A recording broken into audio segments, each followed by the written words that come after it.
हरे कृष्णा, आप सब लोग का स्वागत है भक्ति वैभव कोर्स में। हम लोग स्टडी कर रहे हैं श्रीमद् भागवत महापुराण, द्वितीय स्कंद, अध्याय नंबर 2, हृदय में भगवान। तो हम लोग इस अध्याय में लास्ट टाइम श्लोक नंबर 7 पे रुके हुए थे, राइट।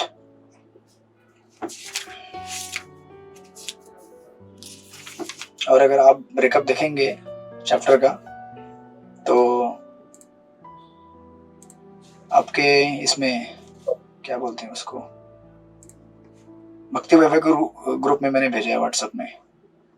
तो आपको दिखेगा वहां पे कि अभी हमारा ये जो सेक्शन है खास करके 14वें श्लोक तक अभी यहाँ से चालू होगा। इसमें परमात्मा का वर्णन किया जाएगा। तो इन सेंस हम लोग अभी तक इस अध्याय में सुखदेव गोस्वामी परीक्षित महाराज को पिछले अध्याय से अगर कनेक्ट करेंगे तो 2 प्रकार के योगियों का वर्णन करने जा रहे हैं। एक है विराट रूप के ऊपर ध्यान करने वाले और दूसरे परमात्मा के ऊपर ध्यान करने वाले, राइट।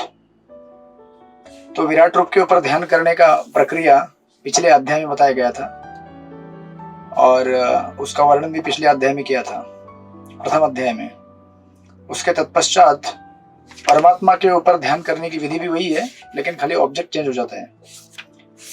और जैसे हम यहाँ पे देखते हैं अध्याय नंबर 7 में बेसिकली 6ठे श्लोक तक किस तरह से हमें ध्यान करना चाहिए बता रहे हैं योग मार्ग में। लेकिन 7वें श्लोक में एक बार जस्ट एक रिमाइंडर देते हैं सुखदेव गोस्वामी परीक्षित महाराज को कि आप जब योग के मार्ग में हो तो आप कभी भी भौतिक जो इंद्रिय तृप्ति है उसके ऊपर ध्यान मत दो। इसलिए 7वें श्लोक में सुखदेव गोस्वामी कहते हैं, निपट भौतिकवादी के अतिरिक्त ऐसा कौन होगा जो जन सामान्य को अपने कर्मों से मिलने वाले फलों के कारण क्लेशों की नदी में गिरते हुए देख कर भी ऐसे विचार की उपेक्षा करे और केवल क्षणभंगुर नामों को ग्रहण करे, राइट। ये रिमाइंडर करने के बाद फिर 8वें श्लोक से सुखदेव गोस्वामी वर्णन करेंगे कि वो परमात्मा कौन है जिसका ध्यान आपको करना है। क्योंकि अगर हमें किसी ऑब्जेक्ट के ऊपर ध्यान करना है तो ऑब्जेक्ट क्या है ये मालूम होना चाहिए। और हमारा अगर मेडिटेशन बराबर है कि नहीं, जैसे हम लोग अगर टेस्ट करना चाहते हैं किसी चीज को कि अगर मैंने मार्केट से कोई चीज अगर लाया बराबर है कि नहीं, लेकिन उसका एक स्टैंडर्ड रेफरेंस हमें होना चाहिए, राइट। पहले से अगर जानकारी है कि वो चीज ऐसे होती है तो जब हम उसको खरीद के लेके आएंगे और वेरीफाई करेंगे हाँ ये ऐसा ही है तो हमें उसका एश्योरिटी मिलता है, राइट। उसी प्रकार परमात्मा रूप के ऊपर जब ध्यान करते हैं तो परमात्मा कौन है, कैसा दिखता है और उसके ऊपर ध्यान करने के बाद क्या प्राप्त होगा ये हमें जानना जरूरी है। अदरवाइज हमारा मेडिटेशन प्रॉपर है कि नहीं ये समझ में नहीं आएगा। एंड दैट्स व्हाई श्लोक नंबर 8 से सुखदेव गोस्वामी फिर उसका वर्णन करते हैं। श्लोक नंबर 8 पढ़िए सृष्टिपति प्रभु।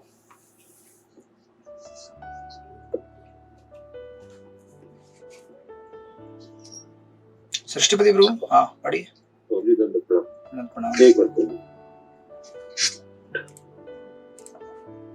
Recording in progress.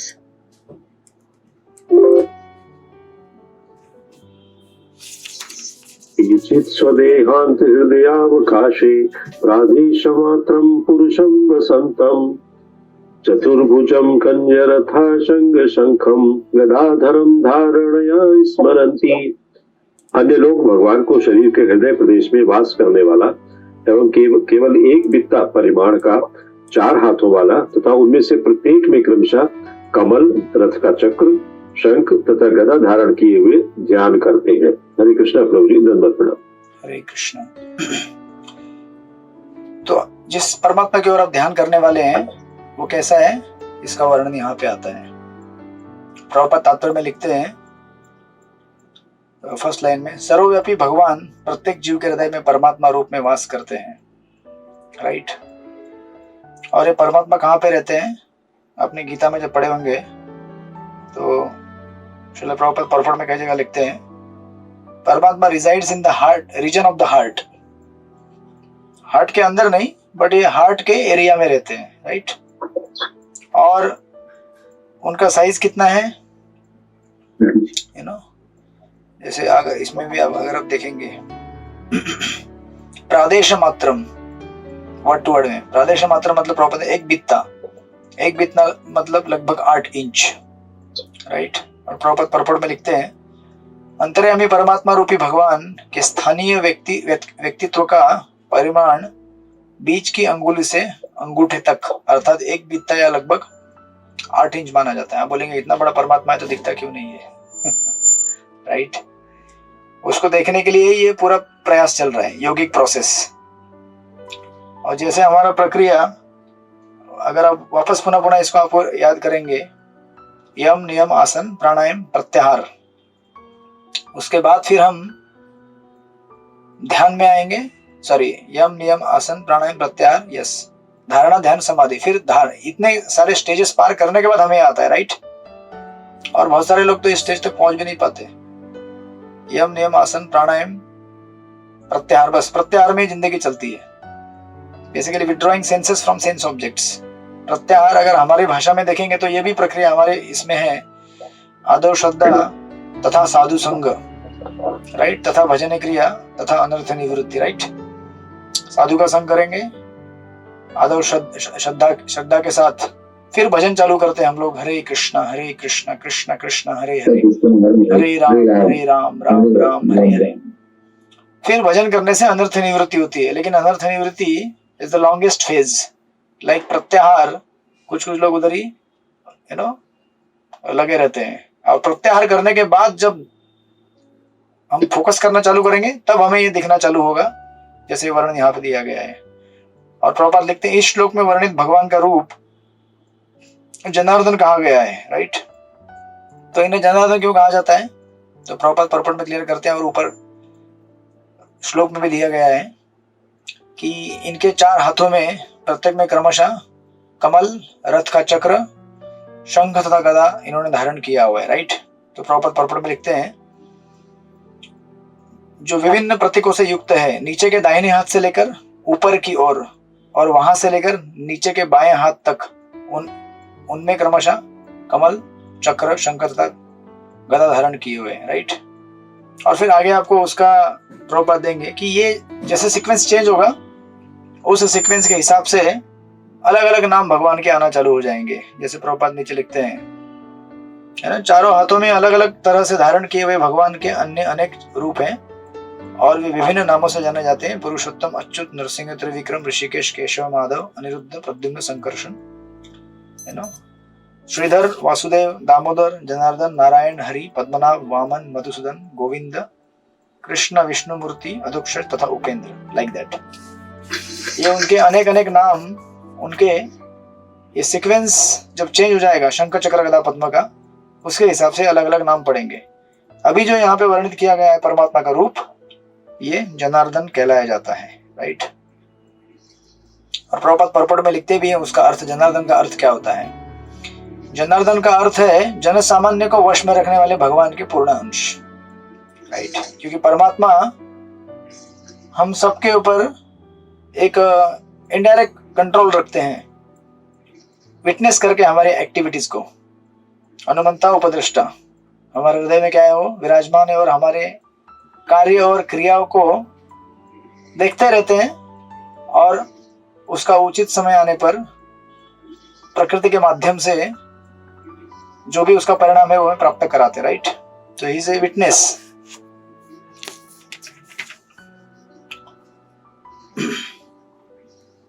And then of course Prabhupada आगे पर्पट में लिखते हैं कि ये जो अलग अलग ये अंतर्यामी स्थानीय भगवान कि ये 24 रूप ग्रह मंडलों में, विभिन्न ग्रहों में, वैकुंठ लोकों में पूजे जाते हैं।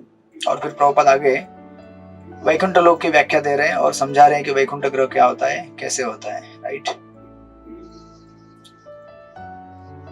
और फाइनली लास्ट के 3-4 लाइनें में लिखते हैं भगवान पुरुष अर्थात नर भोक्ता के रूप में विद्यमान रहते हैं, यद्यपि इस भौतिक जगत के नर से उनकी तुलना नहीं की जा सकती, लेकिन ऐसे सारे रूप एक दूसरे से अभिन्न अद्वैत होते हैं और इनमें से प्रत्येक रूप नित्य तरुण होता है। चतुर्भुजी तरुण भगवान सुंदर ढंग से अलंकृत रहते हैं, जैसा कि नीचे वर्णन किया गया है। तो अभी ये परमात्मा जो है, जो कि भगवान का आपको यहाँ पे पिक्चर मिलेगा, मैंने लास्ट टाइम आपको पिक्चर भी डिस्प्ले किया था, भागवतम में भी है, अब अगर देखेंगे तो कलर प्लेट में, ये दूसरा ही प्लेट है प्रभुपाद के फोटो के बाद। 2.2.8 और वो फोटो आपको दिखेगा भगवान जनार्दन का, राइट, उस इसमें। तो ये भगवान हमारे हृदय में बैठे हुए हैं एग्जैक्टली ऐसे राइट। और इनका वर्णन अभी आगे के श्लोकों में वर्णित किया गया है। श्लोक नंबर 9 से श्लोक नंबर 9 पढ़िए अनुकंपा शक्ति माता जी। हरे कृष्ण प्रभुपिता प्रणाम।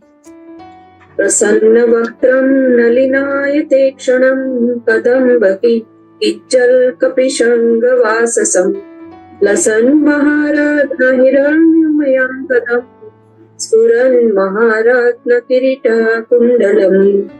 उनका मुख उनकी प्रसन्नता को व्यक्त करता है। उनकी आंखें कमल की पंखुड़ियों के समान है और उनका वस्त्र कदम पुष्प के केसर के समान पीले रंग का तथा बहुमूल्य रत्नों से जड़ित है।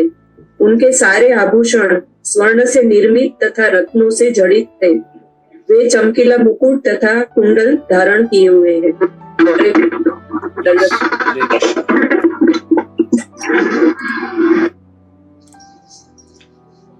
तो इस प्रकार ये जो परमात्मा है क्या है, पूरी तरह से कंप्लीटली डेकोरेटेड है,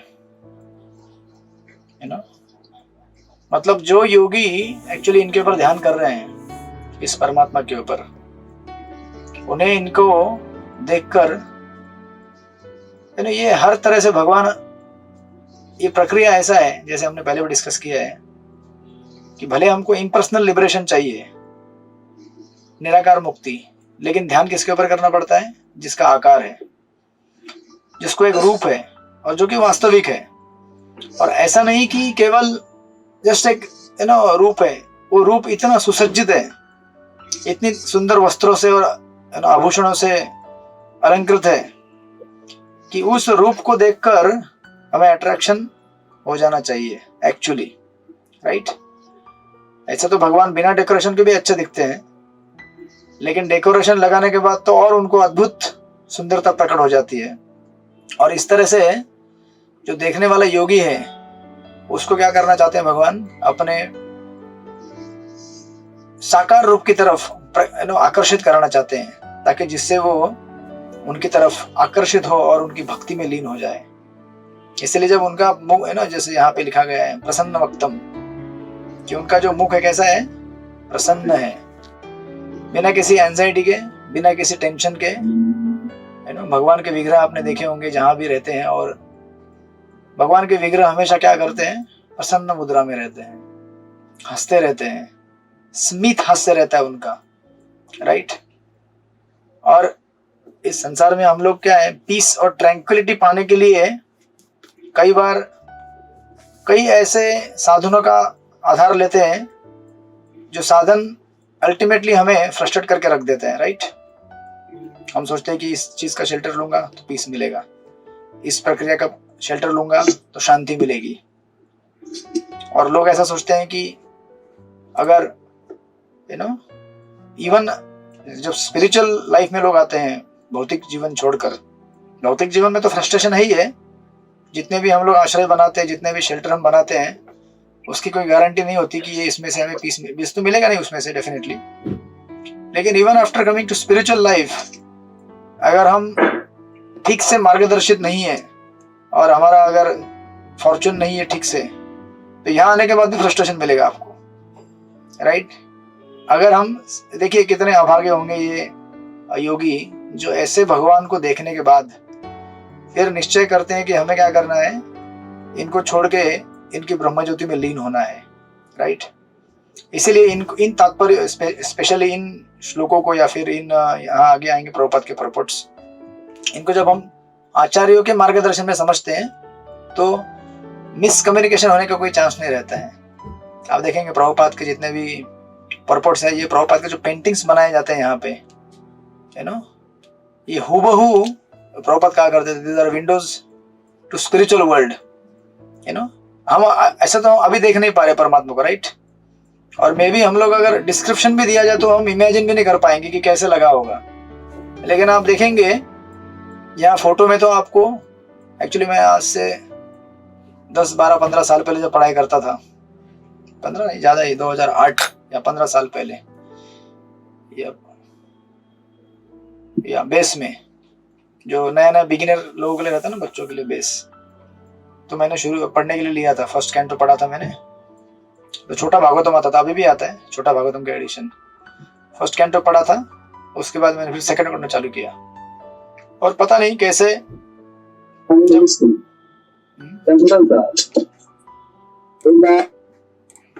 जब भी मैं भागवतम पढ़ने जाता था तो ऐसा लगता था कि नहीं, पहले जप करना चाहिए, पहले जप करो फिर भागवतम पढ़ो, जप करने के बाद ही भागवतम समझ में आएगा नहीं तो समझ में नहीं आएगा, राइट। जब आप सही मार्ग में होते हैं तो आपको इंस्पिरेशन मिलते रहता है। और जब मैं ये पर्टिकुलर इसमें आया था पढ़ने के लिए, ये सेक्शन में, तो मुझे अभी भी याद है, इसलिए मैंने फोटो भेजा था आप लोगों को। जब मैंने फोटो देखा इस तरह से परमात्मा का, तो मैं सोचने लगा कि हाँ यार, ये फोटो हमारे हृदय के अंदर बैठा हुआ है ना। और अब इस फोटो में आप देखेंगे एक पेकुलर चीज आपको दिखेगी, ठीक से ऑब्जर्व कीजिए आप, इस फोटो में क्या दिखता है आपको स्पेशल। ये जो परमात्मा का फोटो है, इसमें आपको एक ऐसी चीज दिखेगी जो आपने मतलब ऑर्डिनरी लाइफ में मतलब ऑब्जर्व नहीं कर पाएंगे आप।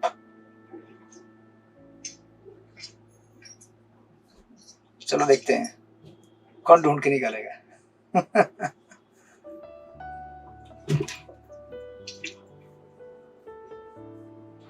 क्या चीज है इस फोटो के अंदर। अभी आपके परमात्मा आपके हृदय में एक्टिव हो जाएंगे अभी, है ना, कि वही हमारे हृदय के अंदर बैठे हुए हैं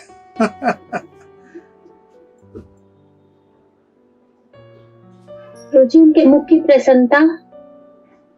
ओके, इनके मुख की प्रसन्नता। ओके, आपको ये इंस्पायर कर रहा है। Basically these are different inspirations, each one of you will get unique. तो आपको इनकी चेहरे की मुस्कान लग रही है। यस, पूरे चरणों से मुकुट तक का उनका पूरा दर्शन हो रहा है। ओके प्रभु जी वो कंटिन्यूस देख रहे हैं हमें। अच्छा, कंटिन्यूस देख रहे हैं। यस, कंटिन्यूस देख रहे हैं, कंपैशनेट भाव से देख रहे हैं हमको। अच्छा, खाली देख नहीं रहे, कंपैशनेट भाव से देख रहे हैं। इतना भोला है मेरा भक्त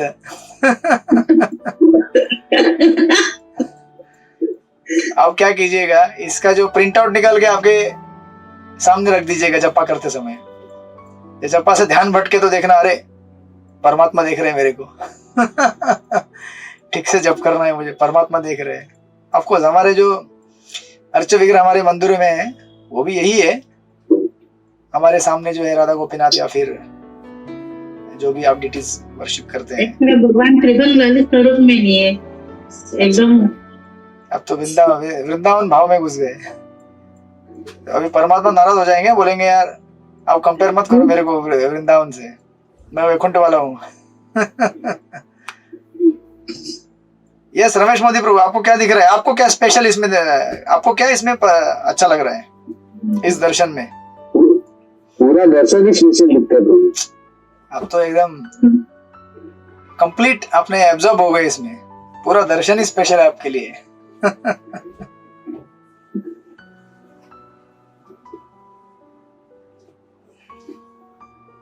इसमें क्या कैसा है, शंख चक्र गदा पद्म है रामायण में वर्णन है। जब भगवान महाविष्णु, जब देवता एक्चुअली जब ब्रह्मा जी के पास गए, बोलने लगे अरे रावण ने तो पूरा हालत खराब कर दी हम लोगों को, तो उस समय एक्चुअली महाविष्णु स्वयं प्रकट हो गए वहां पे। और महाविष्णु प्रकट होकर उस समय उन्होंने एक्चुअली कहते हैं कि उन्होंने बुलाया नहीं था उनको। मतलब जनरली क्या होता है कि देवताओं को जब जरूरत पड़ती है तो क्षीर सागर में जाते हैं वो लोग और भगवान को वंदन करते हैं और बुलाते हैं। लेकिन इस बार ऐसा हुआ कि भगवान खुद चल के आए, उनको वहां तक जाना भी नहीं पड़ा। भगवान इतने फास्ट है, मतलब भगवान अपने हृदय में बैठे हुए हैं, राइट।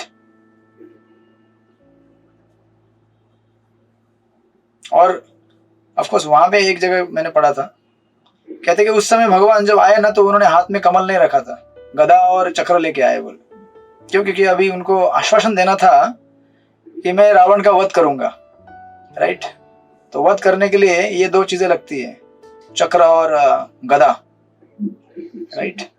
और इसका आपको विस्तार से वर्णन तृतीय स्कंद में भी आएगा कि अलग अलग जो आइटम भगवान ने हाथ में रखे हुए हैं वो अलग अलग चीजें सिग्निफाई करते हैं, है ना। जैसे गदा भक्तों को एश्योरेंस देती है कि आप डरो मत, कुछ हो जाएगा तो भी ये गदा है मेरे पास।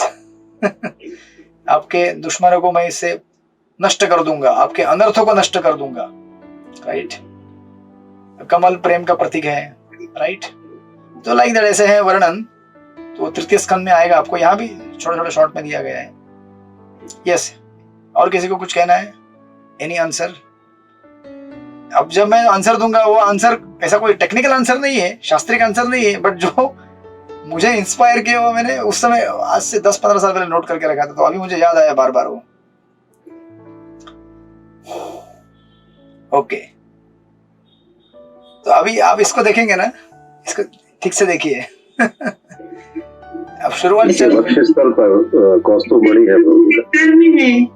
क्या वक्षस्थल पर क्या है? कौस्तुभ मणि है। ओके, कौस्तुभ मणि है। Yes yes yes, interesting. Kaustubh Mani एक चीज है जो डिस्टिंग्विश करती है वैकुंठ वासियों में। वैकुंठ में सारे जितने भी भगवान के भक्त और भगवान सेम दिखते हैं, उनको डिस्टिंग्विश करने के लिए देखना पड़ता है कौस्तुभ मणि, यहाँ ये विष्णु है, बाकी सारे भगत लोग हैं, सेम दिखते हैं, सारूप्य मुक्ति बोलते हैं उसको, सेम रूप। क्या बोले मंगला माता जी? इसमें चतुर्भुज रूप में है प्रभु भगवान। ओके, चतुर्भुज और 4 भुजाएं हैं। यस, चतुर्भुज रूप में है, करेक्ट। ओके, आप सबको अलग अलग इंस्पिरेशन देंगे वो। मुझे मैंने जब देखा था ये पिक्चर, तो ऑर्डिनरीली हम लोग क्या होता है कि इस संसार में मैंने आज तक कभी देखा नहीं किसी को। इनके लोटस फीट में देखिए आप, जरा लोटस फीट में देखिए, क्योंकि इनका हाथ जो है ना, हाथ का तो नहीं दिख रहा है क्योंकि वो ऐसा है ना, तो पीछे क्या है दिखने रहा है, ऐसा इस तरफ का दिख रहा है। बट अगर लोटस फीट देखेंगे तो 1 2 3 4 5, 1 2 3 4 5, पांचों के पांचों उंगलियों में अंगूठियां हैं।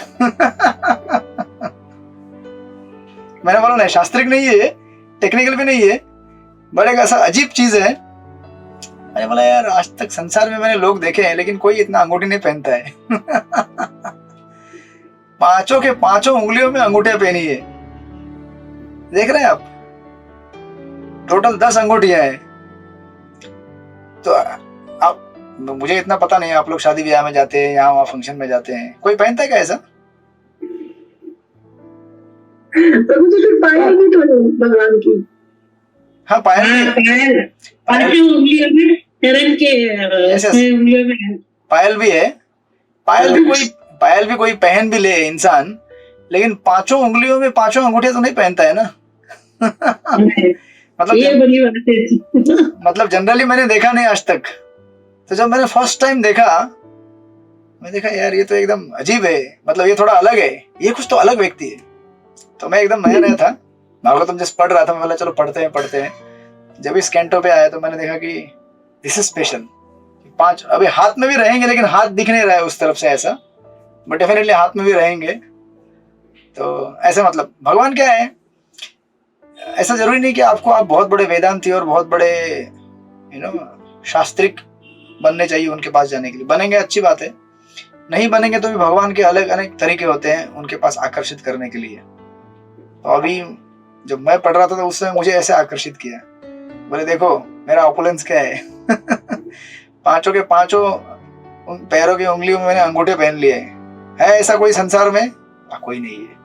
You are special, right. तो इस तरह से परमात्मा का रूप है, और एग्जैक्टली यही रूप परीक्षित महाराज ने भी देखा था अपने गर्भ में, राइट।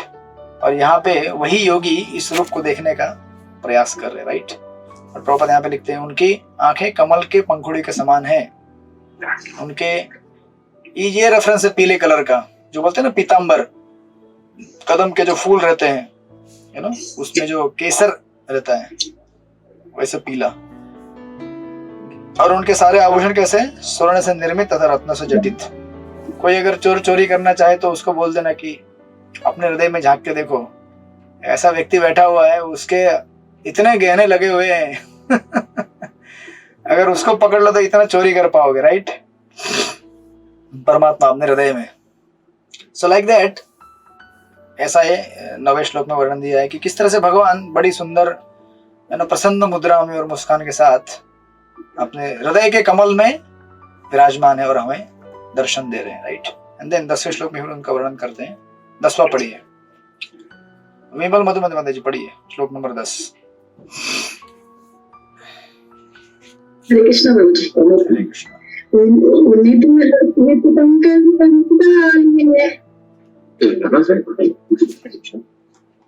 निद्र हेत पंकज कर्मकालिये योग ईश्वर स्थापित पाद पल्लवम श्री लक्ष्मी खोस्तु रतन कंदरम अम्लान लक्ष्म्या वनमालयाचितम।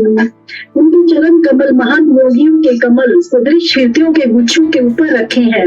उनके वक्ष स्थल पर कौस्तुभ मणि है जिसमें सुंदर बछड़ा अंकित है और उनके कंधों पर अन्य रतन है। उनका पूर्ण स्कंद प्रदेश ताजे फूलों की माला से सज्जित है। हरे कृष्णा प्रभु जी। हरे कृष्ण। प्रभुपाद परपट में लिखते हैं, भगवान के दिव्य शरीर के आभूषण, पुष्प, वस्त्र तथा अन्य सारे अलंकार भगवान के शरीर से अभिन्न है, right, because they are spiritual in nature. इनमें से कुछ भी भौतिक अवयव से नहीं बना है, अन्यथा यह भगवान के शरीर को अलंकृत नहीं कर सकता था। इस तरह परव्योम में आध्यात्मिक विविधता भी भौतिक विविधताओं से भिन्न प्रकार की होती है, राइट। और वो शब्द अगर आप देखेंगे अमलान, राइट, अमलाना,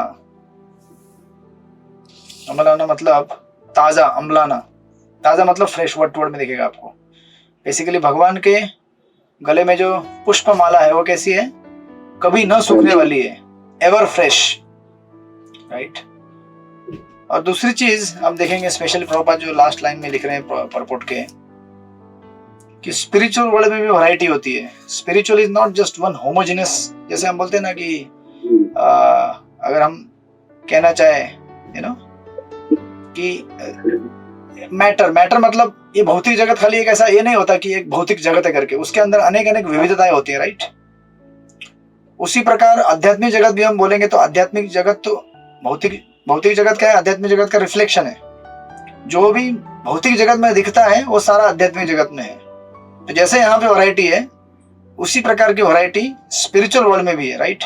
इनफैक्ट जो हम लास्ट टाइम स्टडी किए थे ग्रॉस मैटर और सटल मैटर, जैसे हमारा भी स्थूल शरीर होता है और सूक्ष्म शरीर होता है, वैसे ही आध्यात्मिक जगत में भी स्थूल स्पिरिचुअल शरीर होता है और सूक्ष्म स्पिरिचुअल शरीर होता है, राइट।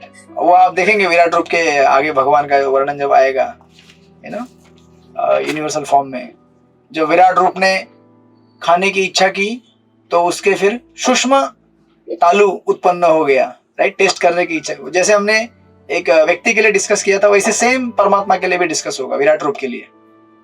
तो जैसे हम हैं एग्जैक्टली भगवान हमारे, हम मतलब भगवान भी उसी रूप में है, बट इनफैक्ट रादर हम उनके रूप में है। तो फर्क इतना है कि भगवान इनफाइनाइट है, हम लोग फाइनाइट है। हम लोग स्मॉल एंजॉयर है, भगवान सुप्रीमली एंजॉयर है। हम छोटे से कंट्रोलर है, भगवान सुप्रीमली कंट्रोलर है, राइट। बस इतना ही फर्क है। और जो फर्क ये व्यक्ति समझ जाता है वो उनका सेवक बन जाता है। हरे कृष्ण, लाइक दैट। तो ये यहाँ पे यस प्रभु जी बोलिए हरे कृष्णा। मेरा कृष्ण में जो श्रीवत्स चिन्ह लिखा है वो कैसा चिन्ह है? श्रीवत्स लक्ष्मी का चिन्ह है, लक्ष्मी का निवास स्थान है श्रीवत्स, लक्ष्मी रिजाइड करते हैं वहां पे। ओके, एंड देन 11वां श्लोक पढ़िए, रमेश मोदी प्रभु पढ़िए श्लोक नंबर 11।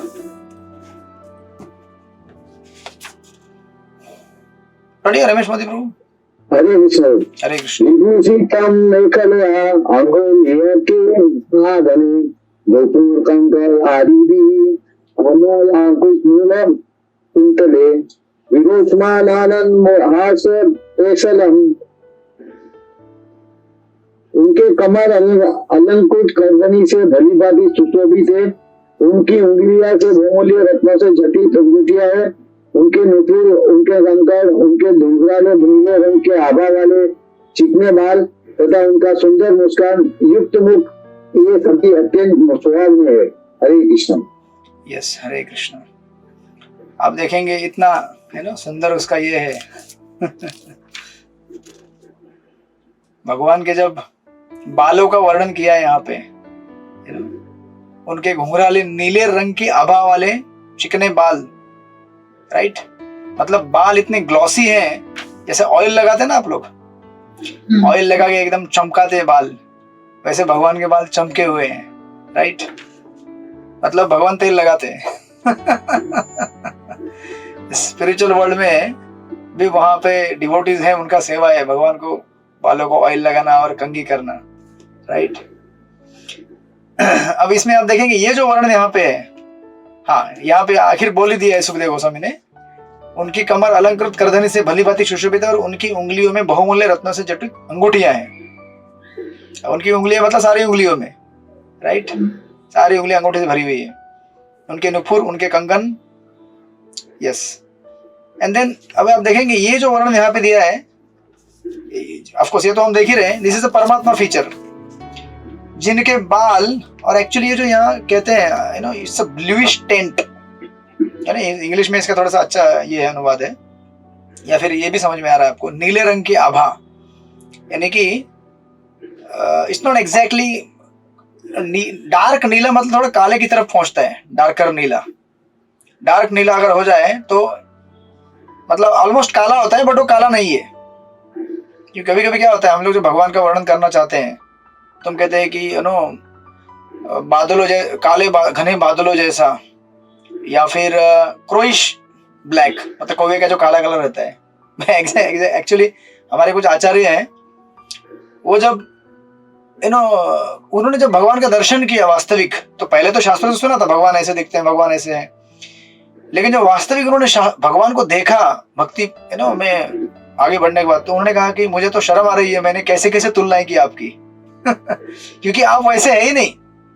हम बोलते हैं क्रोइश ब्लैक, मतलब कौवे के काले कलर जैसा घनश्याम, है ना, बट आप वैसे है नहीं भगवान, आप तो मतलब उससे कई कई, मतलब कितना भी मतलब वर्णन करूं उसका मतलब अंत नहीं है। क्योंकि तो ऐसा आचार्य बोलते मुझे शर्म आ रही है, right. So this is not exactly that, मतलब bluish dark, not exactly pitch dark black. तो अभी आप देखेंगे ये जो रूप है, ये क्या है, परमात्मा का रूप है।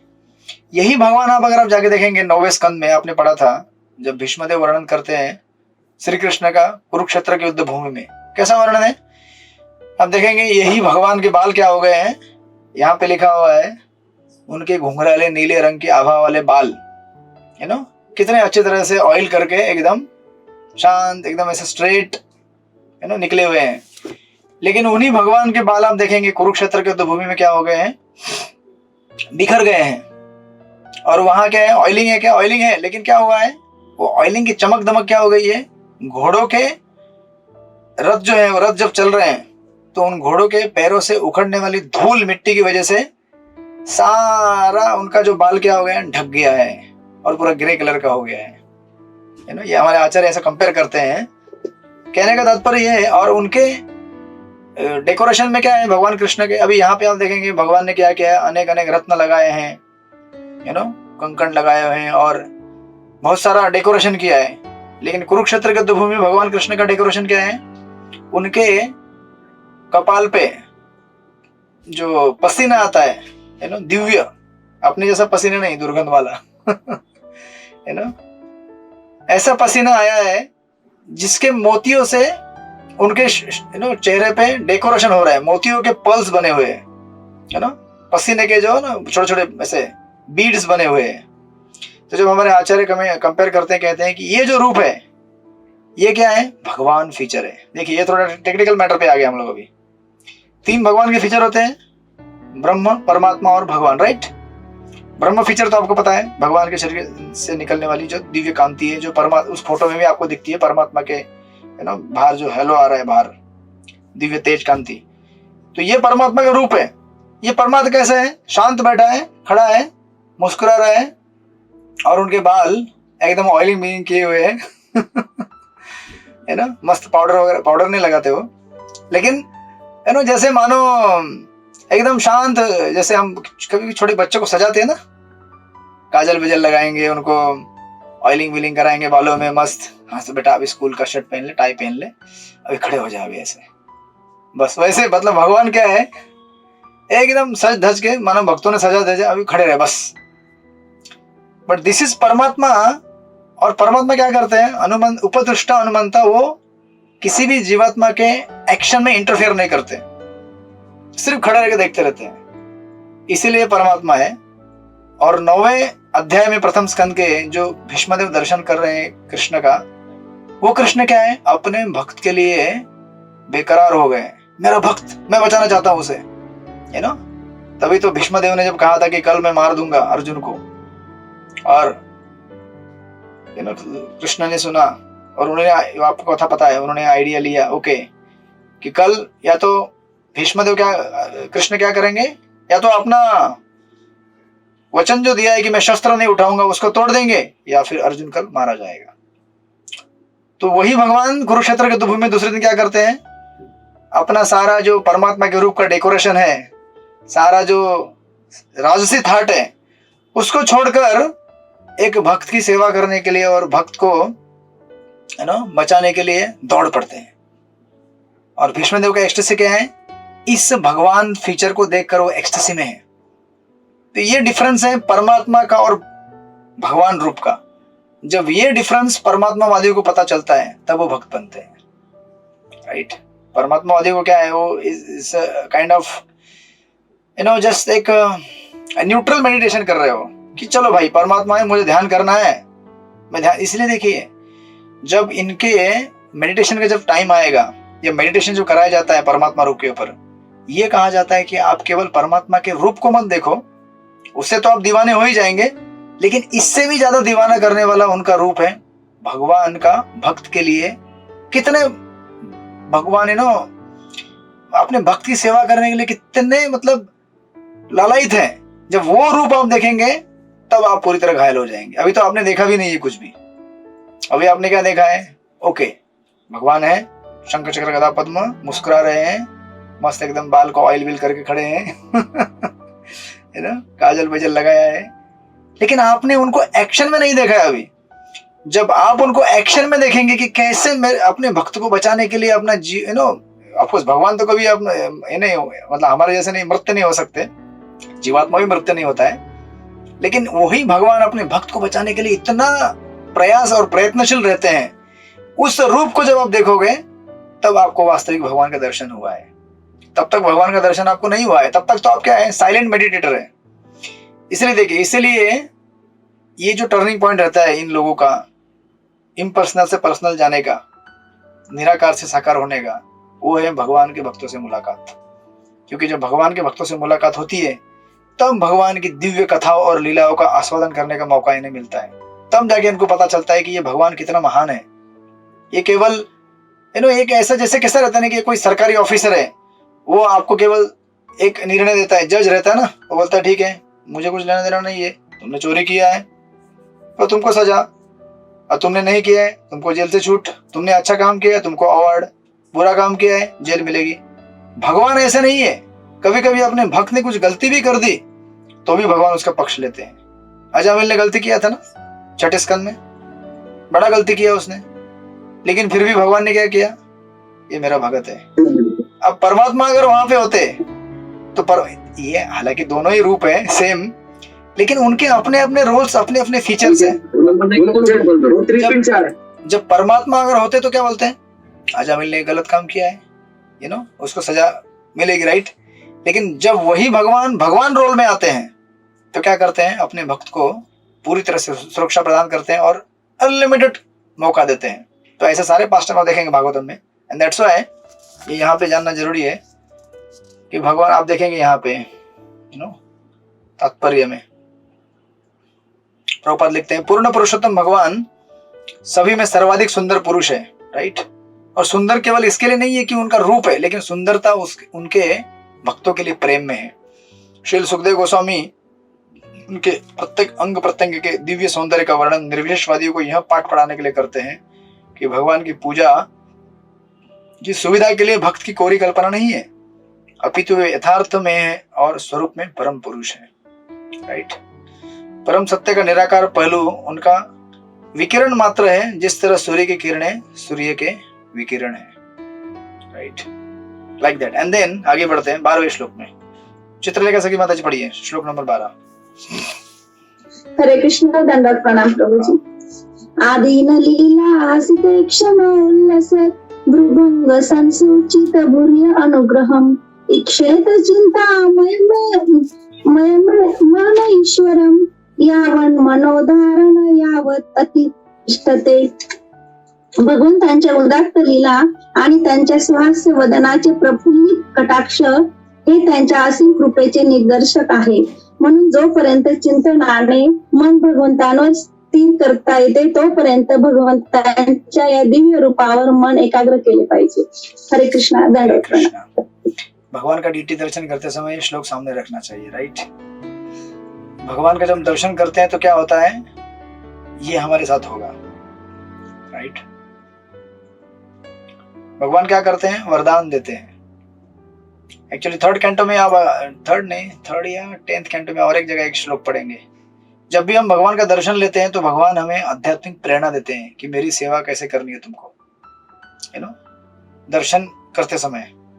जैसे हमको भी इस जगत में मेटेरियल प्रेरणा मिलती है भौतिकवादी लोगों को देखकर। जब हम भौतिकवादी लोगों को देखते हैं तो भौतिकवादी क्रियाओं को करने के लिए प्रेरणा मिलती है। उसी प्रकार जब भगवान या भगवान के भक्तों का दर्शन करते हैं हम तो वो आध्यात्मिक, और स्पेशली जब भगवान का हम दर्शन करते हैं तो भगवान स्पिरिचुअल प्रेरणा देते हैं हमको, और हमारे लिए प्लान बनाते हैं, तुमको ये सेवा दे रहा हूं मैं, ऐसे सेवा दे रहा हूं मैं। लेकिन हम लोग इतने बावले होते हैं, सेवा दर्शन करने के बाद आते हैं, फिर कोई भगत आता है, ये सेवा करोगे? नहीं, ये सेवा क्यों, मैं दूसरी सेवा करूंगा जो मुझे पसंद है। अरे भगवान ने उधर प्लान बना, आप दर्शन कर रहे हैं तो भगवान ने प्लान बना के दे दिया था अच्छी तरह से।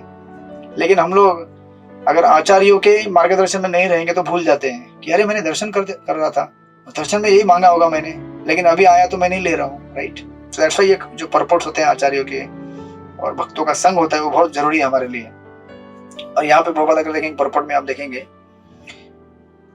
पर्पट में शुरू से एकदम पहला जो पैराग्राफ है लंबा पर्पट है, but specially most of the purports Prabhupada यहाँ पे हाईलाइट करते हैं कि निर्विशेष ध्यान कितना क्लेशदायक है। गीता का श्लोक उन्होंने कोट किया है यहाँ पे, क्लेशो अधिकृतेषाम अव्यक्त आसक्त चेतसम 12.5 एकदम बिगिनिंग में। प्रभुपाद लिखते हैं भगवद्गीता में कहा गया है कि निर्विशेषवादी अपने निराकार ध्यान के कारण अनेक कठिनाइयों से गुजरता है, लेकिन भगवान के स्वरूप की व्यक्तिगत सेवा के कारण भक्त सरलता से प्रगति कर सकता है। अतएव निराकार ध्यान निर्विशेषवादी के लिए कष्ट का कारण है। निर्विशेषवादी उन लोगों को तो प्रसाद भी नहीं मिलता, नहीं क्योंकि भगवान को मानते हैं तो प्रसाद कैसे बनाएंगे वो लोग, उनको प्रसाद मिलता नहीं, तीर्थ स्थान मिलते नहीं बेचारों को। अपने को क्या है, प्रसाद भी चाहिए, प्रसाद भी ले लो, जो खाना है भगवान को भोग लगा के खाओ, जो कपड़े पहनने भगवान को भोग लगा के पहन लो, जहां घूमना है घूम लो भगवान के तीर्थ स्थानों में। म्यूजिक चाहिए, म्यूजिक भी है, स्टोरी क्या क्या है, मतलब एक फीचर चेंज होने से कितना सब कुछ चेंज हो जाता है। Just because you become impersonal, सब वैरायटी, सब एक्साइटमेंट खत्म हो गया। उन लोगों का साधना क्या है, नैति, ये नहीं है, ये नहीं है, ये नहीं है, परम क्या है, परम कुछ भी नहीं है, अंत में निर्विशेष है। तो ऐसे जीवन में आनंद कैसे आएगा, राइट। इसलिए ऐसा जो जीवन है वो क्या है, क्लेशदायक रहता है, शुरू में, मध्य में, अंत में, राइट। तो ऐसे क्लेशदायक जीवन से बचने के लिए प्रभुपाद आगे लिखते हैं यहाँ पर भक्त को निर्विशेषवादी चिंतक की तुलना में लाभ है। निर्विशेषवादी भगवान के साकार रूप के विषय में संशय युक्त रहता है, अतः वो सदैव ऐसी वस्तु का ध्यान करने का प्रयास करता है जो किसी पात्र के प्रति लक्षित नहीं है। इसी कारण से भागवत में प्रामाणिक विधान दिया गया है कि मन की यथार्थ एकाग्रता के लिए उसे भगवान के वास्तविक रूप पर, देखिए ये लाइन बहुत इंपॉर्टेंट है, इस प्रथम पैराग्राफ के लास्ट के दो लाइन दिए हैं। इसी कारण से भागवत में प्रामाणिक विधान दिया गया है कि मन की यथार्थ एकाग्रता के लिए उसे भगवान के वास्तविक रूप पर केंद्रित करना चाहिए। पहले भी हमने डिस्कस किया था, एक्चुअली स्पिरिचुअल जितने भी योग मार्ग की प्रक्रिया है, भगवान के साकार रूप के ऊपर ध्यान किए बगैर वो आपको प्राप्त नहीं होंगे। चाहे आप योग मार्ग में है, ध्यान मार्ग में है, कर्म मार्ग में, चाहे आपको इस जगत से मुक्ति प्राप्त करनी है, या फिर आपको सिद्धि प्राप्त करनी है, या कुछ भी प्राप्त करना है आध्यात्मिक लाइन में, आपको भगवान के साकार रूप में ध्यान करना ही पड़ेगा। चाहे आप भगवान के साकार रूप को माने या ना माने, लेकिन विधि यही है, साकार रूप में ही आप ध्यान करने के बाद फिर जो भी आपको चाहिए, निराकार तो निराकार, अदरवाइज नहीं मिलती। इसलिए गीता में श्लोक है ना, मोगाशा मोगो कर्मणा मोगो न्याना विचेतसा। अगर भगवान के पर्सनल रूप के ऊपर आपने ध्यान नहीं किया तो आपका कर्म, आपका ज्ञान, सब कुछ आपको क्या करेगा, फ्रस्ट्रेट करेगा ultimately, right. And then of course Prabhupada second paragraph में वही चीज लिखते हैं। यहाँ पर ध्यान की जिस विधि का अनुमोदन किया गया है वह भक्ति योग अर्थात भौतिक अवस्थाओं से मुक्त होने के बाद की भक्तिमय सेवा की विधि है। ज्ञान योग भौतिक अवस्थाओं से मुक्ति की विधि है, जैसे कि पहले कहा जा चुका है। अब ये मुक्ति लेने के बाद क्या करेंगे हम, क्या करेंगे आप मुक्ति लेने के बाद?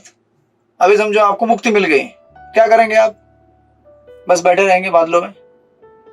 लेकिन जीव है, उसकी इच्छाएं हैं, अगर उसकी इच्छाएं पूरी नहीं हुई तो पुनः क्या होता है, इस भौतिक जगत में आ जाता है वापस। इसलिए ये जो तथाकथित मुक्तियां हैं ये भी कंप्लीट लिबरेशन नहीं है, परिपूर्णता नहीं है, सेफ प्लेस नहीं है। तो आपको प्रभुपाद उसको यहाँ पे एनालाइज करते हैं आगे। एंड देन जैसे यहाँ पे कहा गया है श्लोक में, अतः मनुष्य को चाहिए कि जब तक ध्यान द्वारा उसका मन भगवान पर स्थिर रखा जा सके तब तक मन को क्या करना चाहिए, इसी दिव्य रूप में एकाग्र करते रहना चाहिए। ऐसा एकाग्र करते रहने से क्या होगा, प्रभुपाद उस प्रपट में आगे लिखते हैं, अगर आप अनर्थ, भक्ति योग के ये प्रभाव अनर्थ निवृत्ति कहलाते हैं। भक्ति योग की प्रगति के साथ साथ कृत्रिम रूप से अर्जित की गई वस्तुएं क्रमशः लुप्त हो जाती हैं। भगवान के चरण कमलों का ध्यान जो प्रथम सोपान के रूप में है, अनर्थ निवृत्ति के द्वारा अपना प्रभाव दिखाएगा। अनर्थ का सबसे स्थूल प्रकार जो बद्ध जीव को भौतिक जगत से बांधता रहता है वह काम वासना है। और काम वासना धीरे धीरे विकसित होकर नर तथा नारी का मेल कराती है। नर नारी का मिलाप हो जाने पर बच्चे, घर, मित्र, संबंधी, संपत्ति के जुटे जाने से काम वासना और अधिक बढ़ती जाती है। जब इन सब की प्राप्ति हो जाती है तो बद्ध जीव इन सारे बंधनों से अभिभूत हो उठता है और मिथ्या अहंकार का भाव या मैं या मेरा का भाव प्रधान बन जाता है, राइट। एंड देन इसके एक्सपांशंस क्या है, राजनीति, सामाजिक परोपकार एंड लाइक दैट।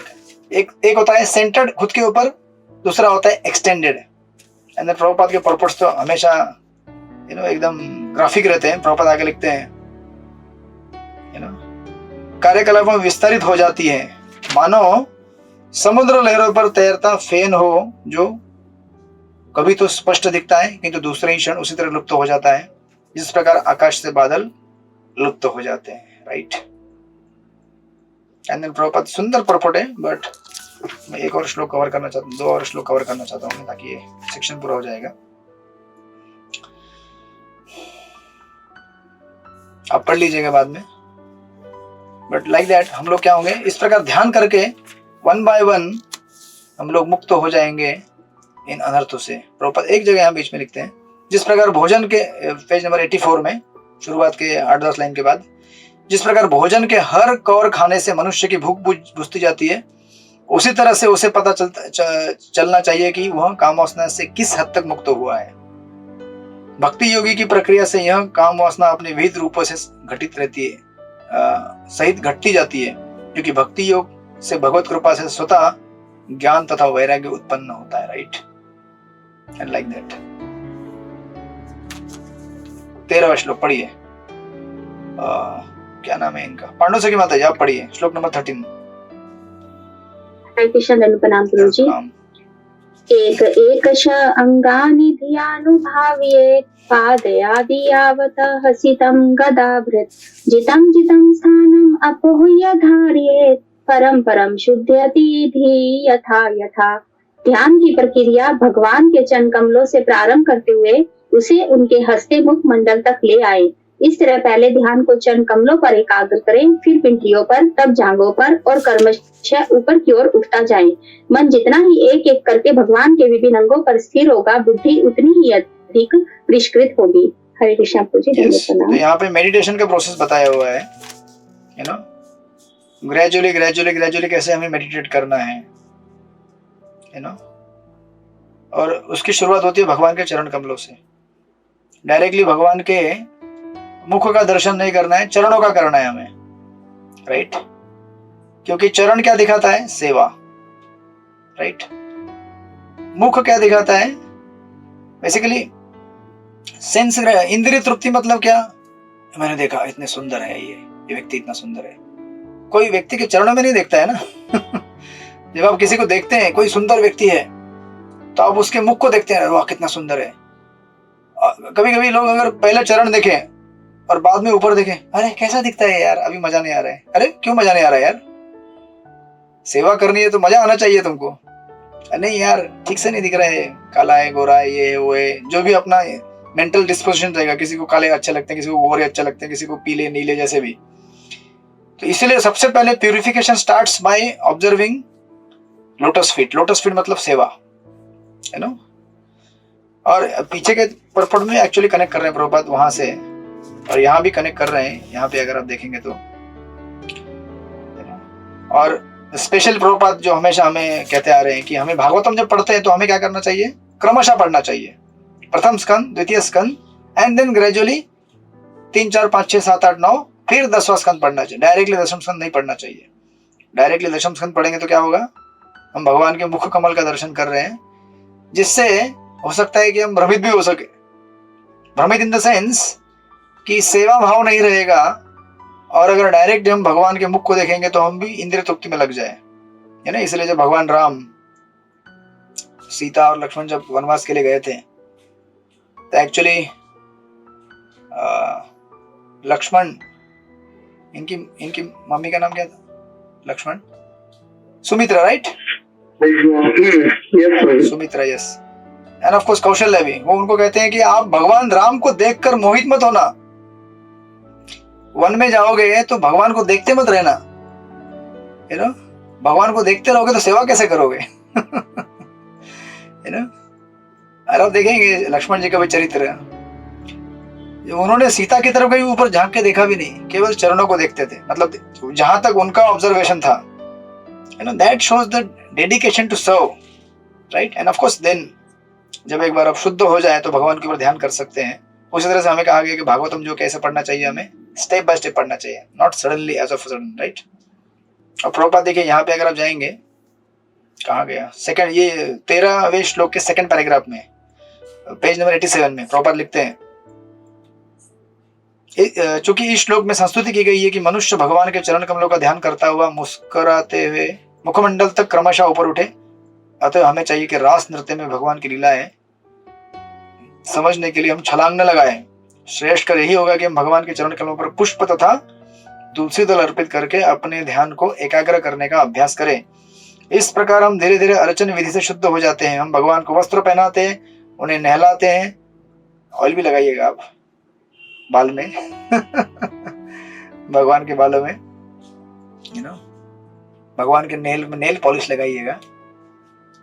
आप लोग भी लगाते नेल पॉलिश तो भगवान को भी लगाइए, भगवान को भी काजल लगाइए।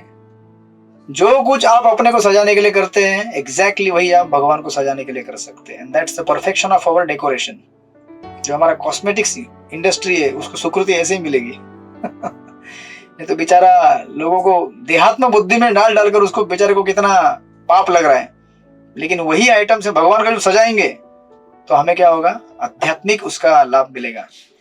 ये प्रभुपाद कहते हैं ये सारे दिव्य कार्यकलाप होते हैं, ये हमें जीवन को शुद्ध बनाने में सहायक होते हैं। इसलिए डीटी वर्शिप बहुत इंपॉर्टेंट रहता है। DT worship is very essential specially for house holders, right. क्योंकि हम क्या है, दिन भर अपने अपने कार्यों में व्यस्त रहते हैं, लेकिन दिन में एक ऐसा समय मिलना चाहिए जब हम भगवान के ऊपर थोड़ा सा बैठ के शांति से, जपा तो हम करेंगे डेफिनेटली, हरे कृष्णा कृष्ण कृष्ण हरे हरे, हरे राम राम राम हरे हरे। तो साथ में जिसका जपा कर रहे हैं उसको सजाएंगे भी हम लोग। फिर सजाने के बाद कहेंगे अभी ठीक है आप बैठो, अभी आपको नाम जपता हूँ अभी मैं फिर नाम जप के हो गया, अच्छा ठीक है आपको भूख लग गया होगा, अभी थोड़ा भोगा लेके आता हूँ। आप नाम सुन के थक गए ना, अभी ठीक है, थके नहीं लेकिन उनको प्लेजर है, लेकिन भूख भी लग गया, ओके बैठ जाओ। फिर उनको सुलाओ, फिर बोलो अभी वापस नाम जप करते हैं, Hare Krishna Krishna Krishna Hare Hare, Hare Ram Ram Ram Hare Hare. So deity worship is very essential. Prabhupada हमारे लिए इस कॉन्टेक्स्ट में परपोर्ट यहाँ पे बता रहे हैं। लेकिन अगर आप देखेंगे कहाँ गया, या एक है ना, ये श्लोक के एकदम बिगिनिंग में एक एक करके या एक एक के पश्चात, राइट। हमें ध्यान करते हुए क्या होना चाहिए, धीरे धीरे धीरे धीरे धीरे अपने चित्त को प्यूरिफाई करना चाहिए, राइट। बुद्धि उतनी ही अधिक परिष्कृत होती है। तो अभी यहाँ पे क्वेश्चन आ सकता है, ये इसका कनेक्शन आगे जोड़ेगा अगले आने वाले श्लोक को। क्वेश्चन ये हो सकता है कि ये जो व्यक्ति है, अभी आपने जो अभी पीछे वापस जाइए, हम लोग किसका ध्यान कर रहे थे, परमात्मा मेडिटेटर का, राइट। एक होता है विराट रूप मेडिटेटर, आप लोग मेरे साथ सब है, मैंने आपको रिकॉर्डिंग नहीं दिया, बना के रखा है, सब लोड भी हो गया, लेकिन उसको फाइनल फिनिशिंग करना बाकी था, इसलिए दे नहीं पाया मैं आपको। तो कुछ लोगों के पीछे के क्लासेस मिस हुए तो कनेक्शन नहीं जमता कभी कभी, पर इतना तो आपको याद है कि विराट रूप मेडिटेटर है और परमात्मा रूप मेडिटेटर, राइट। जो विराट रूप के ऊपर ध्यान कर नहीं, सॉरी, परमात्मा के ऊपर जो ध्यान नहीं कर पाता है वो क्या करता है, विराट रूप के ऊपर ध्यान करता है, राइट। तो अभी क्वेश्चन आपको आएगा कि अरे विराट रूप के ऊपर जो ध्यान नहीं कर सकता था वो परमात्मा के ऊपर ध्यान करने के लिए गया और वो शुद्ध हो गया है, तो इसको अभी और क्या शुद्ध होना है, ये शुद्ध व्यक्ति है ना, तो इसको क्यों कहा गया शुद्ध हो जाओ वापस। जब परमात्मा रूप के ऊपर ध्यान कर रहे हैं मतलब ऑलरेडी प्यूरिफाई हो चुका है ना, तो इसे क्यों कह रहे हैं कि प्यूरिफाई होते रहो, आप प्यूरिफाई हो जाओ, राइट। ऐसा क्यों कहा गया है कि आप इवन आप आगे का श्लोक पढ़ेंगे, नहीं सॉरी आगे का श्लोक मत जोड़िए, वो अलग कॉन्टेक्स्ट में दिया है, ये यहाँ पे फिर वहां से नया कनेक्शन चालू होता है। तो ऐसा इसलिए दिया गया क्योंकि यू नो दो चीजें होती है, एक होता है रिलेटिव सेंस में हम किसी चीज को कहते हैं और एक किसी चीज को एब्सोल्यूट सेंस में कहते हैं, यू नो। इसका सिंपल भाषा में अर्थ ये है कि जैसे हमें कहा जाता है कि अनर्थ निवृत्ति हो गई है आपकी, तो क्या अनर्थ निवृत्ति पूरी हो गई क्या हमारी, आदौ श्रद्धा तथा साधु संग तथा भजन किया तथा अनर्थ निवृत्ति तथा निष्ठि तथा रुचि भाव और बाद में प्रेम। जब अनर्थ निवृत्ति हो गई है ऐसा कहा जाता है हमारे लिए, इसका मतलब यह है कि ऑलमोस्ट हो गई है, पूरी नहीं हुई है, क्योंकि अनर्थ निवृत्ति के बाद भी प्रॉब्लम आते हैं, बराबर ना। जैसे भरत महाराज थे, भाव के स्तर पे थे, वो अनर्थ निवृत्ति तो बहुत पीछे छूट गया था, फिर भी उनको प्रॉब्लम हुआ ना। इसका मतलब यह है कि अनर्थ निवृत्ति सफिशिएंटली हुई है भगवान के ऊपर ध्यान करने के लिए, स्टेडी बनने के लिए, कंप्लीट नहीं हुई है। चित्रलेखा सखी माता जी, आपको डाउट है कुछ इसमें? डाउट नहीं है, बड़ा यू नो संघर्ष वाला मार्ग है हमारा। आपको लगेगा आदौ श्रद्धा तथा साधु संग तथा भजन क्रिया तथा अनर्थ निवृत्ति, वाह अब तो अनर्थ से मुक्त हो गया मैं, अब तो भजन बढ़िया होगा। हाँ, भजन बढ़िया होने के लिए आप स्टडी हो गए, उतने तक के लिए अनर्थ निवृत्ति अच्छा खासा हो गया, ऑलमोस्ट हो गया है, 90% हो गया है, 10% बाकी है ना। वो निष्ठा के स्टेज में भी चलेगा, रुचि के स्टेज में भी चलेगा, भाव के स्टेज में भी बना रहेगा। कंप्लीट जब तक प्रेम ना आ जाए भगवान के लिए 100%, तब तक अनर्थ निवृत्ति कंप्लीटली जाती ही नहीं है। अदरवाइज भरत महाराज का जीवन तो उदाहरण है हमारे पास, जो भाव के स्तर पर थे। आपको लगेगा कितने, मतलब लगेगा कितने यू नो, ऐसा लगेगा स्टूपिड है यार, इतना स्टेज में पहुंचने के बाद हिरण से आसक्त हो जाता है, ऐसा हमको लगेगा, है ना। हम इस संसार में अनर्थ निवृत्ति के पहले झड़ रहे है ना, भजन क्रिया में हमारा गड़बड़ है। हमको लगता है कि भाव स्टेज में पहुंचने के बाद क्या प्रॉब्लम हुआ उनको। एक बार जब माया अटैक करे तो कुछ भी सेंस नहीं करता है, चाहे किसी भी स्टेज में हो। आई मीन ऑफ कोर्स ऐसा नहीं कि, लेकिन जो भाव स्टेज में जिसने अनर्थ निवृत्ति क्रॉस करके आगे चला गया निष्ठा रुचि और भाव में, उसके लिए भगवान स्पेशल अपना अटेंशन रखते हैं, स्पेशल अटेंशन। आज हम लोग अनर्थ निवृत्ति में स्ट्रगल करते हैं, तो हमारे लिए एक अलग भगवान ने योजना बना के रखा है कैसे प्यूरिफाई करना है हमको। और जो भाव स्तर में, जैसे बिल्व मंगल ठाकुर भी थे, बिल्व मंगल ठाकुर जब यू नो उन्हें चिंतामणि ने कहा कि अरे अब क्या कर रहे हो ये सब, वृंदावन चले जाओ, इतना अगर प्रयास आप भगवान के लिए करते तो आज तक भगवान आपको मिल जाते। तो बिल्व मंगल ठाकुर निकल गए, छोड़ छाड़ दिया उन्होंने, मतलब भाव आ गया उनके अंदर, you know almost kind of, या आप वो नहीं समझेंगे तो अनर्थ निवृत्ति हो गया, निष्ठा रुचि आ गई। लेकिन फिर भी जब वृंदावन की तरफ जा रहे थे तो उनका ध्यान गया ना, है ना, उन स्त्रियों के ऊपर गया, बोलेगी है ना हमें एंजॉय करना है। लेकिन जब देखो भगवान ने कैसे उनको अरेंज कर दिया, कैसे सिचुएशन बना दिया उनके लिए, तो उन्होंने कहा कि नहीं बस हो गया, अभी आंखें निकाल लेता हूँ, आंखें निकाल दी, right. And then of course like that. तो ऐसे कुछ उदाहरण हैं जिस, और यहाँ पे भी ये जो परमात्मावादी है उसे कह रहे हैं कि आप और अपने, मतलब जो प्यूरिफिकेशन प्रोसेस है it's ongoing process, ongoing process.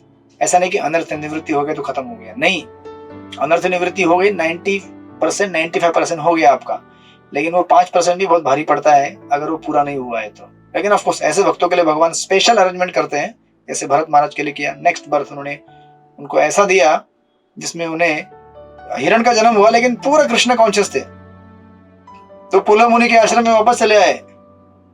वहां हिमालय की पर्वतों में हरी हरी घास नहीं खाई उन्होंने अपनी मम्मी हिरण को छोड़ दिया, कहा मम्मी तुम रहो यहाँ पे, खुश रहो, बाकी बच्चे तुम्हारे हैं, मेरा अभी क्या है पिछले जन्म का कुछ कोटा बाकी है, तेरे साथ जो कर्म था पूरा हो गया, हरे कृष्ण। वो हिरण को भी सुकृति मिला होगा ना, वो हिरण मम्मी को तो चले गए पुलह मुनि के आश्रम में और वहां बैठ के वापस हरे कृष्णा कृष्ण कृष्ण हरे हरे, हरे राम राम राम हरे हरे। साधु के साथ भजन किया। फिर नेक्स्ट बर्थ में जड़ भरत बने, फिर तगड़ा भजन किया। बोले अब इस बार नहीं, कोई डिसाइबल भी नहीं बनाया है ना। बोले इतना ज्ञानी हूं, लेकिन किस घर में थे वो कहते थे कि ऐसे खाओ, ये हाथ से खाओ, तो ये हाथ से खाते थे। शौच के पहले हाथ धो के जाते थे, बाद में हाथ नहीं धोते थे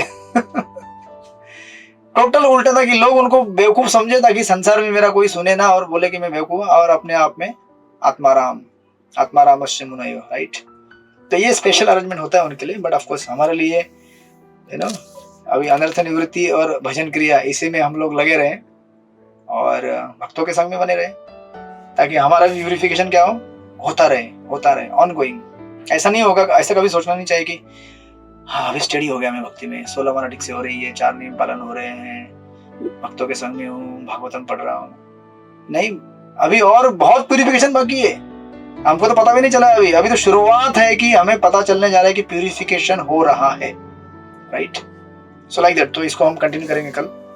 अभी यहाँ तक ये एक श्लोक बाकी है खाली इसके कनेक्शन का, इसको कल जोड़ते हैं कि ये जो व्यक्ति है परमात्मावादी, इस प्रकार परमात्मा को देखने के बाद उनके घने घने काले बालों को ऑयल किए हुए, 10-10 अंगूठियां लगाए हुए, स्मित हास्य वाले, ये भगवान को किस तरह से अपने हृदय में धारण करके ये इस जगत से मुक्त होगा। हरे कृष्ण। श्रील प्रभुपाद की जय। श्रीमद् भागवत महापुराण की जय। पंचा कल्पतरुभ्यश्च कृपा सिन्धुभ्यो च पतितानां पावनेभ्यो वैष्णवेभ्यो। हरे कृष्ण प्रभु जी। प्रणाम। प्रभु जी एक क्वेश्चन था। क्वेश्चन पूछे फटाफट, पूछे हरे कृष्ण प्रभु जी। पूछे। हाँ प्रभु जी, जैसे स्वच्छता तो बहुत आवश्यक होती है, तो जड़ भरत के लिए ये आवश्यक नहीं थी? जड़ भरत के लिए आवश्यक थी, लेकिन जड़ भरत इतना शौक लग गया था उनको, पिछले दो जन्म लेने पड़े ना उनको। हिरण के जन्म लेना पड़ा एक छोटी सी गलती करने के कारण। जब ब्राह्मण के परिवार में जन्मे थे ना जड़ भरत, और उनके पिता वेद पाठ पढ़ाना चाहते थे, तो उनको मतलब इतना सीरियसनेस था कि कहीं लोग मुझे विद्वान पंडित ना समझ बैठे और फिर मेरे पिता घर में ना रख दे मेरे को, और मुझे बड़ा पंडित ना बनाने की कोशिश करे, इसलिए अपने आप को बेवकूफ दिखा देते। ऐसा नहीं था कि क्लीन नहीं करते थे, वो साफ सफाई डेफिनेटली करते हैं, लेकिन दिखाते थे कि मैं अनक्लीन हूँ, मुझे तो समझ में नहीं आता, मैं तो एकदम पागल हूँ, छोड़ दो मुझे सचमुच पागल हूँ, मुझे भगवान का भजन करना है, राइट। कभी कभी भौतिक अवस्थाओं में हम ज्यादा उन्नत हो जाते हैं ना, तो आपको भी नशा चढ़ सकता है उसका, भौतिकवाद का। लोग आपको अप्रिशिएट करेंगे, अरे आप तो क्या, आप ऐसे हो या वैसे हो, इतने सुंदर हो, इतने धनी हो, इतने, तो वो एक इंटॉक्सिकेशन आएगा ना। और भरत महाराज भाव के स्टेज से नीचे उतरे थे, ये याद रखना चाहिए हमको हमेशा। अनर्थ निवृत्ति से नहीं उतरे थे वो, अनर्थ निवृत्ति से हम जैसे लोग जो उतर जाते तो बोलते हैं अरे चलो ठीक है एडजस्टमेंट कर लेते हैं 50-50। कृष्णा एक लाइफ एंजॉय कर लेता हूँ, दूसरा लाइफ आपके लिए, right. Bharat Maharaj too serious, नहीं मुझे जाना ही है भगवान के पास, अभी मैं एकदम पागल बन के रहूंगा जिससे लोग मुझे बिल्कुल भी अप्रिशिएट ना करें, राइट। जी प्रभु जी, हाँ इसीलिए वो जब राजा रघुवंश को इतने प्रवचन दे रहे थे तो यस बहुत ही अलग लेवल का दे रहे थे, शायद उस वजह से।